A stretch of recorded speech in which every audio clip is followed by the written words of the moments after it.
Congress senior నాయకుడు Jaggareddy BJP నేత లక్ష్మణ్పై ఘాటు వ్యాఖ్యలు చేశారు. గాంధీ కుటుంబంపై వ్యాఖ్యలు చేసిన లక్ష్మణ్కు అనుభవం, అవగాహన ఏమీ లేదని, చరిత్రకు గౌరవం తెలియదని మండిపడ్డారు.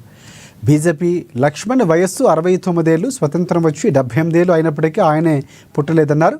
అలా ఉన్న వ్యక్తి రాహుల్ గాంధీ ఇంట్లో 3 ఎంపీ సీట్లు ఎందుకని మాట్లాడతారని ప్రశ్నించారు.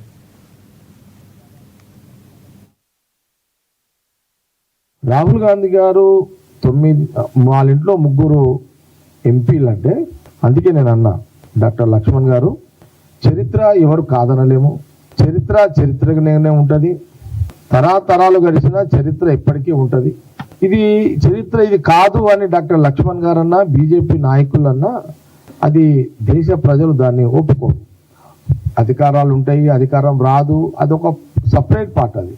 అందుకే డాక్టర్ లక్ష్మణ్ గారికి ఈ మీడియా ద్వారా కాంగ్రెస్ పార్టీ స్పష్టత ఏమిస్తుందంటే, మీరు పుట్టకముందు స్వాతంత్రం వచ్చింది, అప్పుడు మహాత్మా గాంధీ గారు వారి నాయకత్వంలో అనేక మంది స్వాతంత్ర సమరయోధుల పోరాటాలు, దేశ ప్రజల కోసం పోరాటం చేస్తున్న సందర్భంలో రాహుల్ గాంధీ గారి యొక్క ముత్తాత మోతీలాల్ నెహ్రూ గారు దేశ ప్రజల స్వాతంత్ర ఉద్యమాన్ని బ్రిటిష్ పాలన తరిమి కొట్టాలని ఒక పిలుపు మహాత్మా గాంధీ గారు ఇచ్చినప్పుడు, అప్పుడు మోతీలాల్ గారు యాజ్ అడ్వకేట్గా వారు తెలుగు కాశ్మీర్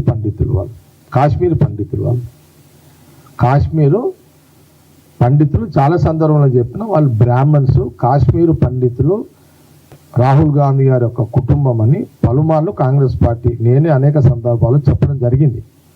ఆ రోజు మహాత్మా గాంధీ యొక్క పోరాటము, దేశ ప్రజల ఆరాటము, పోరాటము, దేశ స్వతంత్ర పోరాట భాగంలో ఆనాటి మోతీలాల్ నెహ్రూ గారు వేల కోట్ల రూపాయల ఆస్తులని వారు ఉన్న ఇల్లు నుంచి మొదలుకుంటే